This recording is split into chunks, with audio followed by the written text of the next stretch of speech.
लगारी case में IG Sindh पारां जोड़ियल जांच टीम की रिपोर्ट साम्हूं अची वई आहे, पर रिपोर्ट की पधराई खां पोइ सवाल घटि थियण बदिरां वेतर वधी विया आहिनि। रिपोर्ट मूजिब मीरपुर ख़ास जी निजी यूनिवर्सिटी ऐं मोहम्मदी मेडिकल कॉलेज में पढ़ंदड़ शागिर्दियाणी फहमीदा लगारी जे आपघात पोयां लाॻीतो नफ़सियाती दबाव, हिरासमेंट, खौफ ऐं मुबैना ब्लैकमेलिंग जा अंसर मौजूद हुआ। जांच टीम आबिद लगारी के इन सॼे मामले जो मरकज़ी किरदार करार ॾिनो आहे। रिपोर्ट में चयो वियो आहे त आबिद लगारी हिकु प्राइमरी उस्ताद हुजण बावजूद पाण खे फार्माकोलॉजी जो प्रोफेसर ज़ाहिर कंदो रहियो। हुन मुबैना तौर शागिर्दियाणियुनि ते असर रसूख़ क़ाइमु करणु, तइलीमी नाकामी जो ख़ौफ़ पैदा करणु, पैसनि एवज़ मार्कूं ॾियणु ऐं ज़ाती दबाव विझण जहिड़ा तरीक़ा अख़्तियार कया ऐं फहमीदा लगारी बि इन सूरतहाल सबबि शदीद ज़हनी परेशानी जो शिकार थी। जांच टीम एतिरी हद ताईं वञे थी जो आबिद लगारी खिलाफ़ पाकिस्तान पीनल कोड जा कलम 418, 384, 201, 509, 420 ऐं 316 लागू करण जी सिफारिश करे थी। यानी धोखे, ब्लैकमेलिंग, सबूत लिकाइण, औरत जी इज़्ज़त नफ़्स मजरूह करण, फराड ऐं ख़ुदकशीअ ॾांहुं धिकण जहिड़नि संगीन इल्ज़ामनि हेठि कार्रवाई जी सिफारिश कई वई आहे। रिपोर्ट में रुगो आबिद लगारी ई न, पर मोहम्मदी मेडिकल कॉलेज जे प्रिंसिपल ऐं मौजूदा वाइस चांसलर ज़फ़र तनवीर ते बि आंगुर खई वई आहे। जांच टीम मूजिब हिकु अहिड़ो शख़्स जंहिं वटि घुर्बल क़ाबिलियत ई मौजूदु न हुई, सालनि ताईं शागिर्दनि खे पढ़ाईंदो रहियो, एंटी हरासमेंट कमेटी गैर फ़ाल रही ऐं शिकायतुनि जे अज़ाले जो निज़ाम बि अमली तौर नाकाम रहियो। न रुगो एतिरो, पर हर शागिर्द खां लखें रुपयनि जूं फीसूं वसूल कंदड़ इदारे अंदरि शागिर्दनि जे तहफ़ुज़, हिरासमेंट जी रोकथाम ऐं शिकायतुनि जी जांच लाइ काराइतो निज़ाम मौजूद ई न हो।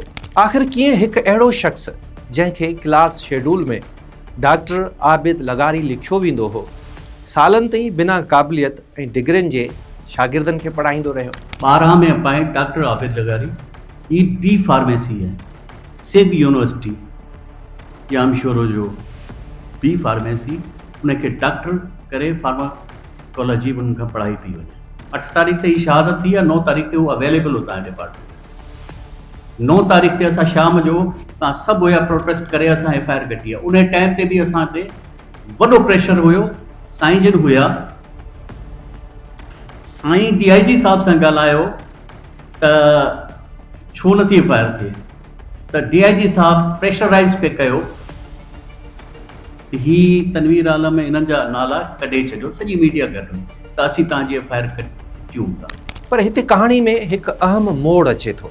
साॻी जांच टीम जे मेंबर DSP सिराजुद्दीन लाशारी पंहिंजे इख़्तिलाफ़ी नोट में केतिरनि ई नतीजनि सां इख़्तिलाफ़ कयो आहे। सिराज लाशारी जो चवणु आहे त आबिद लगारी पारां पैसा घुरण या कुझु ॿियनि मामलनि खे सिधो सौं फहमीदा जी ख़ुदकशी सां ॻंढण लाइ सबूत नाकाफ़ी आहिनि। संदसि राय मूजिब आबिद लगारी ख़िलाफ़ कुझु इल्ज़ाम ज़रूरु साबित थिया, पर ख़ुदकशी ते उकसाईंदड़ कलम लागू करण लाइ सबूत कमज़ोर आहिनि। उन सिफारिश कई आहे त आबिद लगारी ख़िलाफ़ कलम 509, 420 ऐं 201 तहत कार्रवाई कई वञे, जॾहिं त ॿियनि वधीक संगीन इल्ज़ामनि बाबति हुन इख़्तिलाफ़ ज़ाहिर कयो आहे। इख़्तिलाफ़ी नोट में ज़फ़र तनवीर खे बि ज़िम्मेवारी खां आजो करार ॾिनो वियो आहे।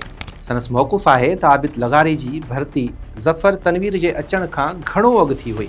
इन खां सवाइ शिकायत मिलण बाद हुन कमेटी जोड़ी, तंबीह कई, मुअतिल कयो ऐं बाद में नौकरी मां बि कढी छॾियो।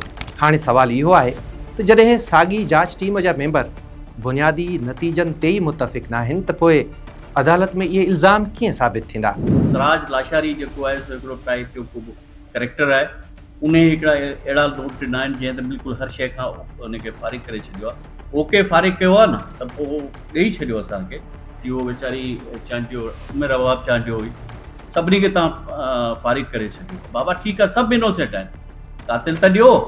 जेकॾहिं हिकु सरकारी जांच टीम जे अंदरि ई इख़्तिलाफ़ मौजूदु आहिनि, त जवाबदारनि जा वकील उन्हनि इख़्तिलाफ़नि खे केतिरो मज़बूत हथियार बणाए सघनि था? छा प्रोसिक्यूशन अदालत खे क़ाइल करे सघंदी त ख़ुदकशीअ ते उकसाईंदड़ कलम वाक़ई लागू थियनि था, या पोइ हीउ केस बि डिघी कानूनी जंग में फासी वेंदो? फहमीदा जे वालिद ऐं ॿियनि वारसनि बि जांच रिपोर्ट मुकमिल तौर ते रद्द कंदे अदालती जांच जो मुतालबो कयो आहे ऐं बुनियादी सवाल बि उथारिया आहिनि जन ते 6 क़ाबिल ऑफिसरनि ते ॿधल जांच टीम जी रिपोर्ट बि ख़ामोश आहे। न असांखे एतमाद कोन्हे, जेकॾहिं इहा रिपोर्ट आहे त असां रिजेक्ट कयूं था इहा रिपोर्ट। इन ते एतमाद कोन्हे। 7 छोकिरे जा नाला असां ॾिना आहिनि, कुझु न कयो आहे। मां ख़ुदि चयो SSP साहब खे, मूं चयो तव्हां हुननि जा सिर्फ़ु मोबाइल कवर वठो, बसि तव्हां उल्टा हुननि जा बयान वठी असांजे ख़िलाफ़ु ई तव्हां पर्चा ॾिना आहिनि। सॼी FIR में तव्हां असांजे ख़िलाफ़ु ई जेको सो कॉलम्स लिखिया आहिनि। हमेशह जॾहिं बि तव्हां सां मुलाक़ात थी थिए, जॾहिं बि तव्हां सां मुलाक़ात थी थिए, तव्हां हमेशह असांखे दिलासा असां हीअ करे छॾियो, असां इदारे जे ख़िलाफ़ु हेॾो करे छॾियो, असां हीअ था कयूं, असां हीअ था कयूं। एंड रिपोर्ट तव्हांखे मीडिया ते था ॾियनि, असांखे नथा ॾियनि। फ़हमीदा जे वारसनि जो चवणु आहे त जेकॾहिं ज़फ़र तनवीर ज़िम्मेवार नाहे त पोइ 14 सालनि ताईं हिकु मुबैना नाअहल शख़्स खे इदारे अंदरि रखण जो ज़िम्मेवार केरु हो। हू सवाल कनि था त यूनिवर्सिटी जे चांसलर ऐं ॿियनि इंतिज़ामी शख़्सियतुनि जो नालो रिपोर्ट में छो नथो अचे। जांच टीम घणो करे उहे ई सबूत बयानु कया आहिनि जेके ख़ानदान पाण फ़राहम कया हुआ। जेकर ईअं आहे त पोइ पुलिस जी पंहिंजी आज़ाद जांच किथे आहे। वारसनि जो चवणु आहे त फ़हमीदा खे नफ़्सियाती मरीज़ तौरु पेश करण जी कोशिशि कई पई वञे, जॾहिं त हू तालीमी तौरु इंतिहाई कामयाब शागिर्दियाणी हुई ऐं मुसलसिल पोज़ीशनूं हासिल कंदी रही हुई। जेकॾहिं आबिद लगारी वाक़ई घुर्बल क़ाबिलियत खां सवाइ 14 सालनि ताईं शागिर्दनि खे पढ़ाईंदो रहियो त उन अरसे दौरान यूनिवर्सिटी इंतिज़ामिया, हायर एजुकेशन जा निगरान इदारा ऐं PMDC छा करे रहिया हुआ। जेकर एंटी हरासमेंट कमेटी मौजूदु हुई त पोइ हिकु बि शिकायत छो न दाख़िल थी। छा शागिर्दियाणियूं ख़ौफ़ में हुयूं या निज़ामी एतिरो गैर फ़ाल हो जो कंहिंखे उन ते एतमाद ई न हो। ऐं जेकॾहिं जांच टीम जी अक्सरियत हिकु नतीजो ॾिए थी ऐं साॻी टीम जो हिकु मेंबर उन सां इख़्तिलाफ़ करे थो त पोइ अदालत कहिड़े मौक़िफ़ खे वधीक वज़न ॾींदी। पर सभ खां वॾो ऐं अहम सुवाल, छा न्याणी फ़हमीदा लगारी खे इंसाफ़ मिली सघंदो? छाकाणि त सिंध में इहो पहिरियों वाक़ियो न आहे। निमृता कुमारी, डॉक्टर नौशीन शाह, नाइला रिंद आपघात केस ऐं अहिड़ा ॿिया केतिरा ई मामला सिंध जे यूनिवर्सिटियुनि ऐं तालीमी इदारनि मां साम्हूं अची चुका आहिनि। हर वाक़े खां पोइ अवामी दबाव वधियो, एहतजाज थिया, मीडिया बहस कयो, हुकूमतूं जांच कमेटियूं जोड़ींदियूं रहियूं, रिपोर्टूं बि तयारु थियूं, दावाऊं बि कयूं वियूं। पर अॼु ताईं केतिरा ई मामला पंहिंजे मंतक़ी अंजाम ताईं न पहुची सघिया। न कंहिं ज़िम्मेवार खे अहिड़ी सज़ा मिली जेका ॿिनि लाइ मिसाल बणिजी सघे, न ई उन्हनि इदारनि अंदरि अहिड़ा बुनियादी सुधारा नज़र आया जेके मुस्तक़बिल में अहिड़नि वाक़नि खे रोके सघनि। नतीजो इहो निकिरे थो त हर नए वाक़े खां पोइ कुझु ॾींहंनि लाइ शोर मचे थो, जांच कमेटियूं ठहनि थियूं, रिपोर्टूं जारी थियनि थियूं, वाइदा कया वञनि था, पोइ मामला आहिस्ता आहिस्ता ख़ामोश थी वञनि था ऐं कुझु वक़्त खां पोइ वरी कंहिं ॿी शागिर्दियाणी जे मौत, हिरासमेंट या ज़हनी दबाव जो वाक़ियो साम्हूं अची वञे थो। तंहिं करे फ़हमीदा लगारी केस बाबति असल सवाल सिर्फ़ु इहो न आहे त आबिद लगारी ॾोही आहे या न, ज़फ़र तनवीर ज़िम्मेवार आहे या न। असल सवाल इहो आहे त छा हिन भेरे बि नतीजो हिकु रिपोर्ट हूंदो या पोइ पहिरियों भेरो कंहिं फ़र्द, कंहिं इदारे या कंहिं सिस्टम खे वाक़ई जवाबदार बणायो वेंदो। छाकाणि त जेकॾहिं निमृता, नौशीन, नाइला ऐं हाणे फ़हमीदा खां पोइ बि साॻिया सवाल अणॼातल रहंदा त पोइ शायदि मसइलो सिर्फ़ु माण्हुनि में न आहे, पर इन सॼे निज़ाम में आहे जेको हर सान्हे खां पोइ जांच त करे थो, पर इंसाफ़ ताईं पहुचण खां अॻु ई थकिजी